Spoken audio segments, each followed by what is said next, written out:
This podcast mentions suicide, mental illness, grief, and loss, and may be triggering for some listeners.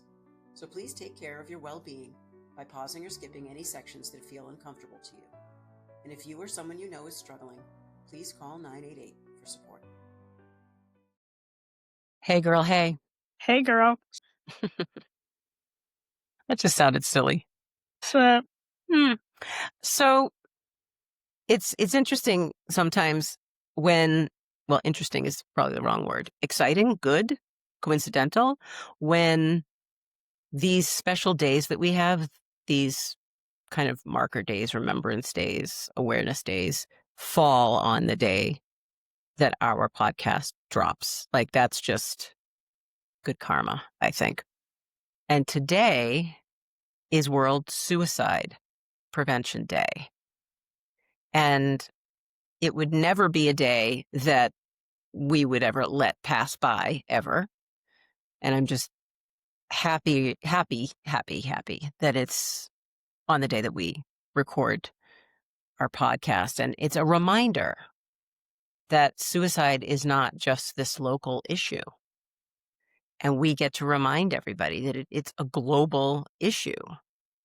Every culture, every country, every community is touched by this thing. And you think about things that are global kinds of things. And having come out of a big global pandemic only a handful of years ago, you realize that there are a small number of things that impact everybody. And this is one of those things. And I love the fact that we have this opportunity today to just reflect on how far-reaching this crisis is. Because it's a crisis. I feel like it's a new pandemic, to be honest with you. I think I've even said that before. I think it is. And what makes me feel the most uneasy is how affected children are.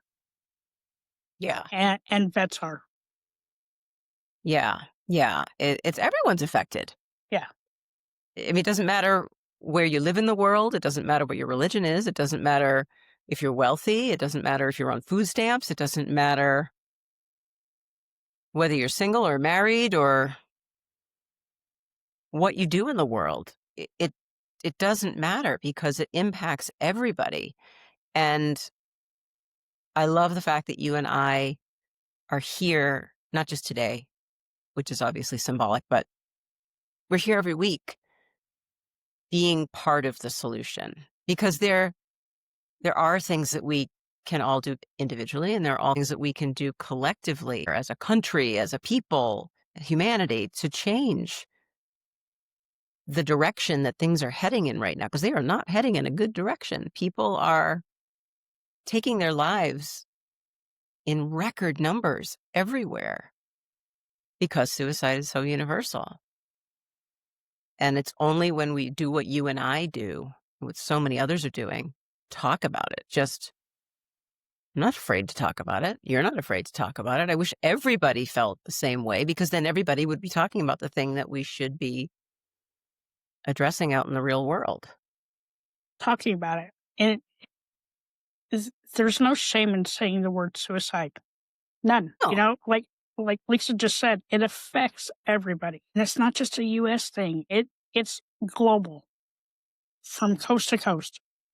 And the fact that, like you said, that we get to talk about this together today, it's huge. I mean, it took one phone call for me to make sure that I was still here today. But that was 2 years ago. And I found that there's more and more resources being made available to people, not just here in the States, but globally. People are recognizing that this is truly like a pandemic. It's sad and scary at the same time. It is. And you and I recycle this statistic a lot. We did in last week's episode where we kicked off National Suicide Prevention Month. We talked about how there are over 700,000 people worldwide who die by suicide every year. And that makes it the leading cause of death across most age groups because suicide doesn't discriminate. We just got through saying that. It does not discriminate. It affects people of every race, gender, color, culture, economic status. It doesn't make a difference. And the ripple effect, that's the thing that gets me every time. It's this ripple effect with every suicide, every single suicide, 135 people in that person's orbit are directly impacted by that loss. So that means over 94 million people in this world every year are navigating suicide, grief, and loss. And it's so isolating. And you say 94 million people, that's such a massive population of people. And yet so much of that grief and trauma and loss is happening in people's heads in isolated ways. And it doesn't show us the true scale of suicide loss because it's about more than just the people who we've lost that way. It's about these vast circles of people who are left behind. Like, I'm one of those people. And I can tell you from experience, I mean, I've lost 3 people I love to suicide, including my dad. It is such an incredibly isolating kind of loss. It's hard to explain if you haven't experienced it. And the sad thing is, if you haven't experienced it yet, wow, you are so lucky because unfortunately you will ultimately, and then you'll understand that there's so many pieces of it that they just don't exist with other kinds of loss. They don't, and the guilt and the shame that we feel as survivors, woulda, coulda, shoulda, didn't, like, all those things, everything plays into this. But at the end of the day, it also means that you need to take care of your own mental health. That includes opening up, reaching out, staying connected. These are all the things that we do for our own day-to-day mental health. But think about somebody who may have just lost their husband or their wife or their girlfriend or a teammate to suicide. They are grieving in such a unique way that it's really hard to pinpoint. And I think that having these conversations and really talking openly about suicide can help change the narrative so that maybe, like, in 5 years from now, it's not 700,000 people. Maybe it's only 500,000 people. As long as the number goes down, that's what we have to focus on. It's not a US problem, not an Asia problem, it's not a Europe problem, it's an everybody problem. It's an everyday problem. I didn't have the awareness that I have now 5 years ago, but also I didn't have plans to have a mental health breakdown either. And now I'm way more aware of the world around us and how stigmatizing it still is to say the word suicide. Like, we need to stop. Okay.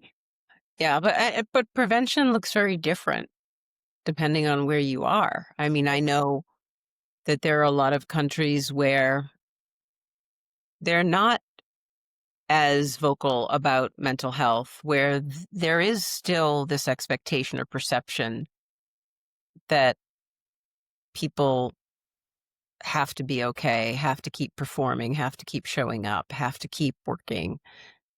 And there is no time to consider poor mental health. So there are still a lot of cultures out there in the world that I don't want to say ignore because that's probably the wrong word, but don't consider, don't focus on, don't deal with mental health in the ways that, let's say, we are in this country, for instance. And so it looks very different depending on where you are in the world. Like, the issues are the same. There is stress everywhere, depression, anxiety. People are burnt out. People are overworked. I mean, there are so many similarities, no matter where you are, what language you speak. But the way that people deal with them, it's so different. Some countries don't have a hotline. Most do. I will say that because on my platform, on the Help Hub, I have a link to the vast majority of country hotlines in the world. And I can tell you that there are probably at least 175 country hotlines on the Help Hub right now. And yet there are countries that don't have that kind of accessible, dial a few digits and get help kind of solution. There's school-based education here. People are considering mental health and wellness more on college campuses and in high schools and in elementary schools than they ever have before. I certainly don't think that it has risen to a level that it should yet, but it's trending in the right direction. That's for sure. And communities are getting engaged. I look at my own community and I look at the wellness programs that my own community is offering for its residents. And it's powerful. It's oftentimes the thing that can save someone's life, just to know that there's a resource available in their own city or their own hometown. Struggling with your mental health, feeling lost, overwhelmed, or just alone? Well, you're not. Welcome to the Help Hub, your online destination for mental health resources, content, and tools to help you navigate whatever mental health challenges you're facing in the moment. At the Help Hub, we offer individualized resources tailored to your unique needs and community, with over 16 different categories to find exactly the kind of personalized help you need when you need it most. Because even though we all deal with many of the same challenges, we don't always experience those challenges the same way. So whether you're looking for crisis support, downloadable resources, or an extensive archive of mental health-related articles and videos, we've got you. From episodes of the Survivors podcast for suicide loss survivors and lived experience blogs to interactive tools and professional connections, the Help Hub meets you where you are and helps you move forward with strength and support. Remember, you don't have to do this alone. Visit thehelphub.co today. I can tell you here in the state of New York, in like the last 5 or 6 months, I've seen a lot of commercials for the 988 crisis line, which warms my heart Yeah. because for years we didn't talk about it, and now they're starting to talk about it. And you know, even here in rural upstate New York, those resources are still needed. But you're right, in lots of other places in the world, they don't have a dedicated line. And people are dependent on their community or their friends or even a bystander to help them kind of figure out what's going on in their head. Yeah, I think so much of it revolves around this common thread of compassion and commitment that we have to each other to look after each other and keep each other well. And that's not something that everybody wants to do. The fact of the matter is that people can get selfish and self-centered, and people, in a lot of cases, have a lot of difficulty just navigating their own day to day. They don't have the bandwidth or the capacity to help anybody else to navigate theirs. So it becomes an issue of self-preservation, I think, in a lot of ways, and not enough people being willing to be the bystander, to be the one to help the person who's in crisis, who they maybe don't know or don't have a connection to. But again, I mention this over and over again when you and I have this kind of conversation, that I do believe very strongly that it's our collective responsibility to look after each other and to do the things that are in our capacity to do, like holding space or checking in or just heightening our awareness about what's going on around us. Like, we don't live in a vacuum. We don't live on our own little planets alone. We're here with, hundreds of millions of people. And at some point, we're going to have to start considering each other on a different, deeper level. And I don't really think there's a better time to do that than on World Suicide Prevention Day, when mental illness is taking so many people away from us. And my challenge to the listeners is to actually post something on social media about World Suicide Awareness Day, because somebody may see that message and be like, hey, I know somebody that could use some help. Somebody's going to see that message and you will touch them in a way that you didn't think that you would. But it's so important to get that information out there. Absolutely. And something else that I feel strongly that we all should do, and I do it myself. So this is not just me saying, hey, go do this thing that I don't do. I do this on the, on a regular basis. Stories connect people. Stories allow us to see ourselves in someone else in ways that maybe we didn't before, we couldn't before. So if you have a story or you've had a struggle, and I feel like we all have, and we all do go through these things in one way or another. Talk about it. Talk about it openly. What better time than now, and reason than something like World Suicide Prevention Day to share an experience that you may have had that changed things for you for the better. Like, oh, I started seeing a therapist. I was really depressed. I started seeing a therapist, and now things have changed for me for the better.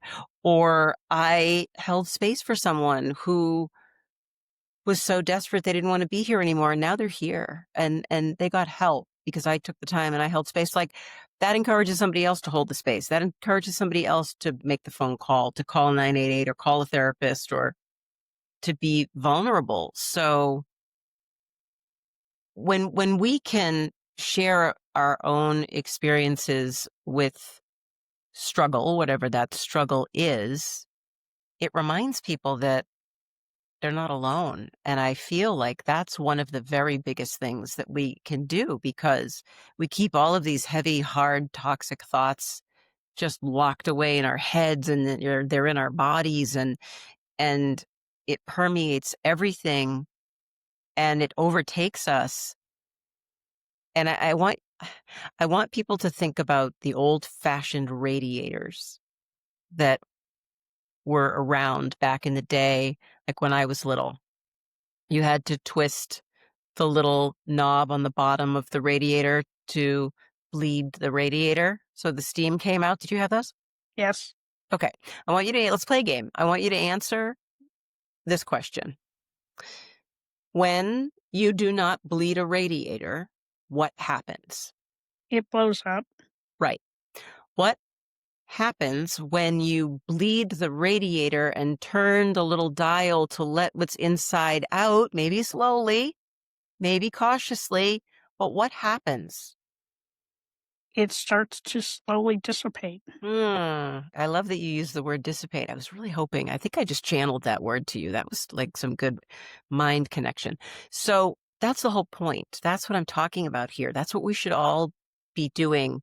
Yes, this is World Suicide Prevention Day. And yes, this is National Suicide Prevention Month.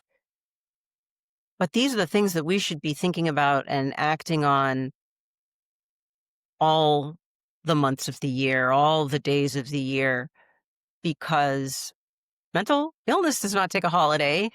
Mental illness does not just pop up on, the third Friday of every other month. This stuff is with us all the time. So we need to be actively engaged in these conversations. And yes, these awareness days are great because they elevate these conversations to the top. But then they slip back down when that month or that week or that day is over, and we can't afford to let that happen. We have to be actively talking about these things and actively working toward changing these narratives and these behaviors that we all have to just keep everything inside. We have to bleed the radiator all the time. You have to. And for those of us that like are holding all that in, stop. Please open up to somebody, anybody. There's a willing soul out there ready to listen to you. Hmm. And try to expand your perspective. The way, I don't mean you like yours, I mean you in general. Try to expand your perspective. Try an exercise. I'm going to do this actually. When we're done recording, I'm going to do this because I just had this idea and I'm going to go do it. Go research what other people in other countries do to support their mental wellness and share it. I'm going to do that. Share it. It it shows that suicide is truly a shared global issue and that we can be learning things from each other in such dramatic ways if we started paying attention to the things that each other is doing right. And so I'm going to get off of this recording and I am going to Google what other countries do.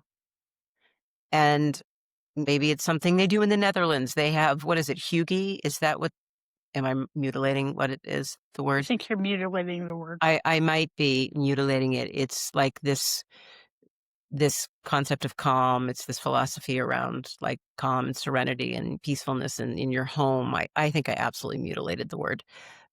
But there are cultures that are doing things right. And this is not to say that we aren't here. You and I are here in the United States, and there's a lot we do right here, and there's a lot we do wrong, for sure. So I think that when we're having a conversation about World Suicide Prevention Day, let's look at the people around the world who are doing the good things to prevent the thing that we're trying to prevent. So I'm going to do that, and I'm going to report back. And also too, in terms of doing things, like actively doing things, volunteer. Volunteer in your community, your city, your town. Be an advocate. And that might mean something as simple as posting the 988 crisis and suicide lifeline on your social media, like she suggested, or donate. Go to the American Foundation for Suicide Prevention. Go to the Trevor Project. Go donate and do what you can to help the bigger picture. That's what we should be doing when we talk about doing things on a global scale. One other thing I wanted to throw out there, it isn't just necessarily about doing something for the benefit of other people. Yes, obviously that's a big part of it too. But I think it's important that we stop for a second and we reflect a little bit on what today is and what it really signifies. Like, it's really heavy. We're talking about an issue that is a terribly hard issue to navigate that exists around the world. Maybe just spend a few minutes journaling about it. What do you think about suicide? Have you ever asked yourself that question? How do you feel about it? Do you want to secretly on a piece of paper in your own private little journal say, wow, that's a super selfish thing to do? Say it. If that's how you feel. Or light a candle or spend a few minutes silently contemplating what it all means, if you've been affected, how it's made you feel, what you're afraid of, and then try and do something to change it. I love this conversation, and I think it's just so poignant at this point in time that, we can change the narrative one conversation at a time, just like Hmm. what you and I are doing right now. Yeah. I mean, here's the thing. When we take action, either within ourselves or even just on local levels, even though we're doing these things locally in our little area of the world, we're still part of something bigger. We're part of this global movement. And that's the thing about an issue like suicide, in particular suicide prevention. It's not limited to borders. It's a shared human responsibility. So I don't know about you, but I am taking responsibility today and all the other days. And I hope that everybody else who's listening will do the same. Same here. And just remember, be kind.